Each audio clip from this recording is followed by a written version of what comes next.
Hey there everyone, Kevin coming to you from Penang, Malaysia on a beautiful Saturday morning. My daughter was supposed to go to Hoshuko, or Japanese language school, this morning. She goes every Saturday morning for 4 hours where she studies Japanese national curriculum. She would be starting grade 5 today, grade 5 in Japan. My son did the same thing all the way through until he finished grade 6. So he did we're an expat family. So, and apparently I'm losing my voice as soon as I start talking. We're an expat family. So we left Japan 7 years ago. Excuse me. And my son had started grade 1 in Japan, Ichinensei. And then we went to Beijing for 2 years. And that's where we went, my kids have been in international school ever since then. And my son studied at Hoshuko in Beijing for 2 years.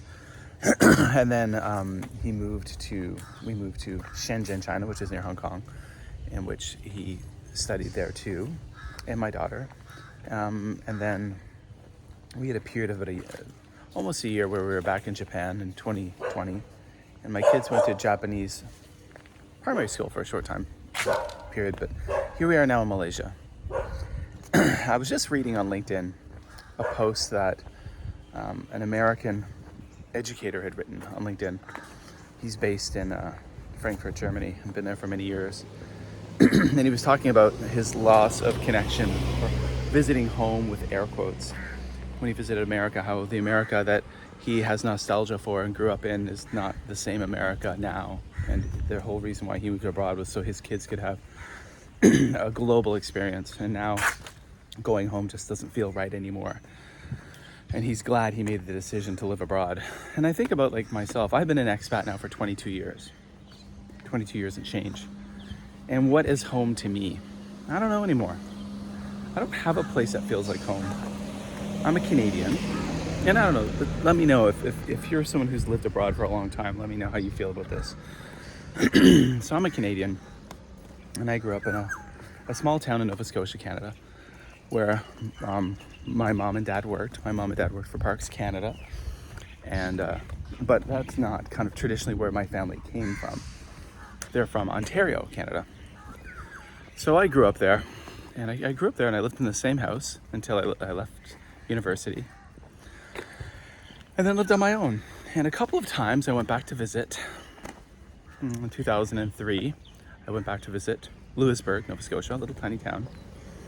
And I may have visited one more time, but I can't even really remember.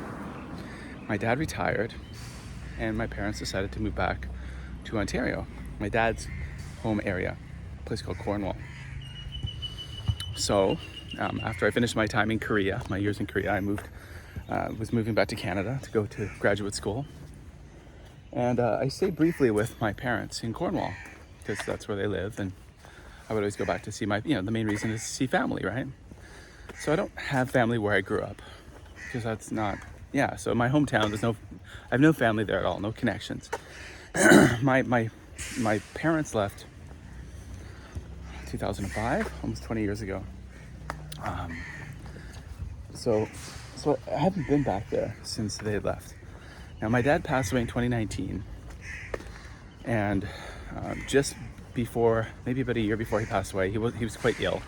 They sold their home. My parents sold their home, and that was our base of operations for our last few times to visit Canada while he was still alive. My wife and my 2 kids, we'd all stay at their house for the summer. One of the perks of being an international educator is I could do that. It was great. So it's not my town. I didn't grow up in Cornwall. I don't have any friends there. I didn't grow up there. I didn't go to school there. I only know my family. My dad passed away, and before that they sold the home. And my mom moved into a care home. An assisted living home, I suppose. So obviously we don't go and stay there.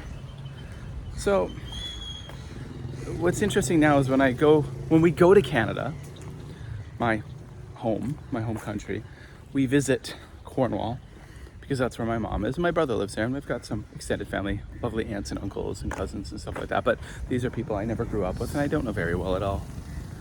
Lovely people, but So what is home? So I find myself year after year getting more distant. I don't have a connection. I'm hoping I'm in a financial position in the next couple of years where I can visit Canada and bring my kids to the East Coast to visit Lewisburg, where I grew up. But they're getting, and I hope to do that before they're finished school. They're getting older. My daughter turns 11 soon. My son turns 14 this year. So hopefully in the next couple of years we can do that. But, and then that begs so many other questions. My children are third culture kids. If you haven't heard that term before, I mean, I'm Canadian. They're Japanese. I'm Canadian. Their mom is Japanese. They're dual citizens, but they've been growing up abroad. They've been growing up in China and now Malaysia, and which is amazing. They're gonna have a perspective. That most kids around the world don't have. They're gonna have experiences that most kids around the world don't have. Such a global perspective. Ooh, some doggies there. But what is home for them? And that's there's lots of books written about that very topic by third culture kids, third culture people, expats. What will home be for them? What's their identity gonna be? So we're having these incredible experiences here. I'm walking through this gorgeous neighborhood in Malaysia. Something most people won't have a chance to do, like who are coming from where I come from, on a Saturday morning. It's beautiful outside, by the way. Check this out. I can smell these flowers. Hibiscus, it's the national flower of Malaysia. Yeah, so what is home? Interesting. Thinking about that a bit lately. I don't know, waxing nostalgic. Canada, and I know it's interesting. I'm getting really nostalgic recently for my childhood, for the 80s. Been subscribing to or following a lot of Instagrammers who have like these 1980s feeds and have these like 1980s collections of toys and VHS tapes and cassette tapes, and they have all these great videos where they say remember this, and they'll show like breakfast cereals and commercials, and it's kind of neat. I'm feeling a lot of nostalgia recently for my childhood, which is interesting. This is a little preschool. All right, guys. I don't know. I just felt like sharing a little walkie-talkie vlog here. I'm gonna post this on YouTube, also on the Just Japan Podcast Facebook page. Yeah, what is home to you guys? Like, are you someone who's grown up your whole life in the same place? Did you move around a lot when you were young? Have you moved around a lot as an adult? Do you feel really grounded and rooted and connected in a place that's your home, or you know, do you kind of feel like you're floating like I do? I feel like I'm floating. It's interesting how, yeah, I don't know. I pine for Japan, but I don't pine for Canada. You know, I spent 10 years living in Japan, and I want to head back, and that's where I want to retire and stuff. It's interesting how that happens. Maybe because it's a place that captivates me. No other place has done that. I bet Canada could definitely captivate me. When I read a lot of like Will Ferguson, who's a Canadian humorist, and I read some of his books, that captivates me, and I want to explore Canada more. I've never been to the prairies, never been to the West Coast. Well, I've been to the West Coast, I've been to Vancouver, but I've never like been to the middle part. All right, guys, well, thanks for listening. Hope you're all doing well. It's a gorgeous morning here. You gotta get up and walk in the morning before it gets too hot. Beautiful, beautiful day. Look at that mist in the mountains. All right. By lunchtime, it's just scorching here. And you don't want to walk anywhere. All right, guys, well, I'm gonna go up this way. And I hope you're doing well. And yeah, thanks for listening. Talk to you later.